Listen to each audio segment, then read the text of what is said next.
Welcome back to the village of Hashem. We're up to the next midah, the midah of Zerizus. Zerizus means alacrity or enthusiasm in our avodas Hashem. To go get the mitzvahs at any cost and to do our avodas Hashem with enthusiasm and motivation.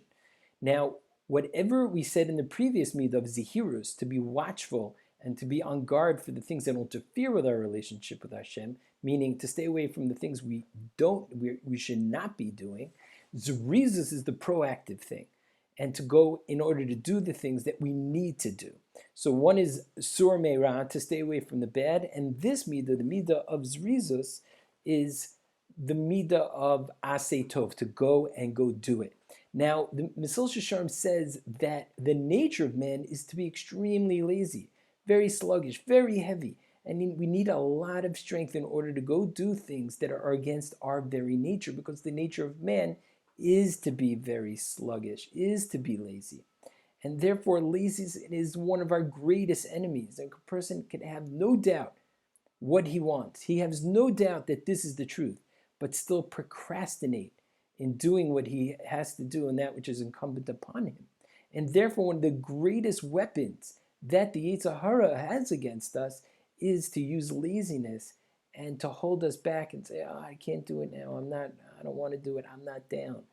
And therefore, procrastination and rationalization, all these things, making excuses, we should know anytime we hear that coming up inside of us, anytime we hear those voices, I could put it off for later. I don't need to do this now. I don't have to push as hard. I could just take it easy. We should know that that's the Yetzer Hara talking. Now, there are two aspects to the midah of Zerizus, of doing things with enthusiasm and motivation. One aspect is before the actual maisa, before the action, and the other one is doing it while doing the action. So before the maisa, the Mesil Sharm says we have to grab onto those opportunities and never let them go, so it doesn't slip by. And that's what the Gemara says. Mitzvah haba liyadecha. If there's a mitzvah that comes to your hand, you have an opportunity to do it. Al tachmitzena. Do not let it spoil. Don't let it become chametz. What's the thing with chametz? We know if you mix water into flour, you have 18 minutes. And if you don't work with Zerizus, with enthusiasm and quickness, then it will become the difference between that which is a mitzvah, if it's baked under 18 minutes, and that which will become a serious, terrible sin if it's eaten on the festival, on the holiday of Pesach, and that becomes an Isser Kares because the person ate chametz. The only difference is that he just let it go a little bit longer. And therefore we have to grab onto it, not to let the most precious commodity that we have like slip through our fingers, which is mitzvahs. And then the second aspect is when a person's doing the action, to make sure it's done to completion, and not just look, let me get this done with her. Let me put on my tefillin just so I can have it done already. No, to cherish the mitzvahs, to see that it's the most important commodity, the most important things that we have, because that is the link to the thing that will make us live forever in eternity, and that is in Olam Haba.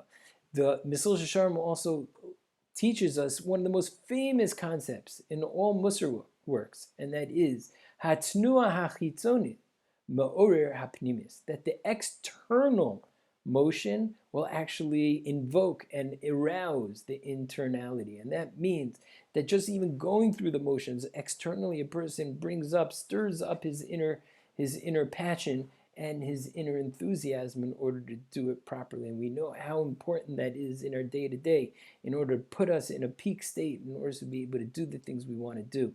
Now, acquiring Zerizus, how do we go and get that midah?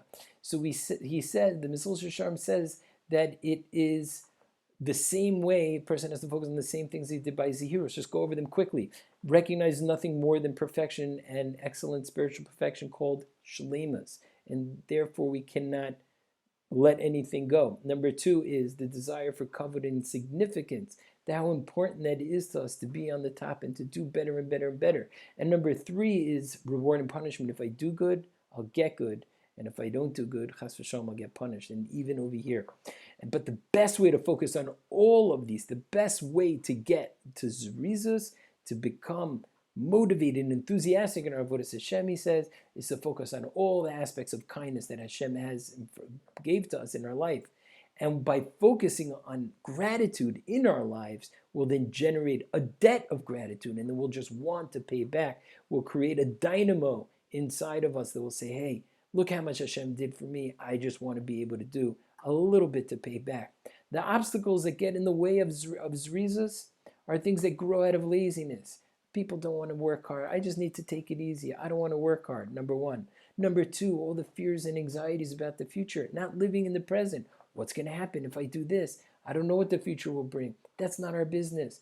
And the Mesilas Yesharim differentiates between two different types of fears. There's reasonable and unreasonable. The way to know is if shchia chazeka, if it's common that a person will go out and get hurt or damage will come upon him, be fearful of that, be wary of that, and take the necessary precautions. But we don't have to worry about things that are not our business and unexplained or unfathomable type of occurrences that might come up, and that will keep a person gripped in fear and paralyzed, and that actually brings a person anxiety, and then a person's living out of his zone. What are the strategies we could accomplish this week? Let's focus on two things. Number one, when doing a mitzvah, let us generate that passion inside of us by walking with excitement when we're going to shul. When we're going to do a mitzvah, to do with extra strength. Just generate that, even though it doesn't feel right, even though it's not coming from a genuine place. Generate that anyway. Have the external actually wake up our internal world in order to do it with more gusto and more fervor and more vigor. And finally, find 3 areas in your life that were left that have gone unappreciated until now. And think about all the chesed that Hashem does for us in those areas. And how much more so, since Hashem does all these beautiful things for us, how much more do we have to pay that back in some way or another? And that's what we have to say today, and have a beautiful rest of the day. We'll see you next time in the village of Hashem.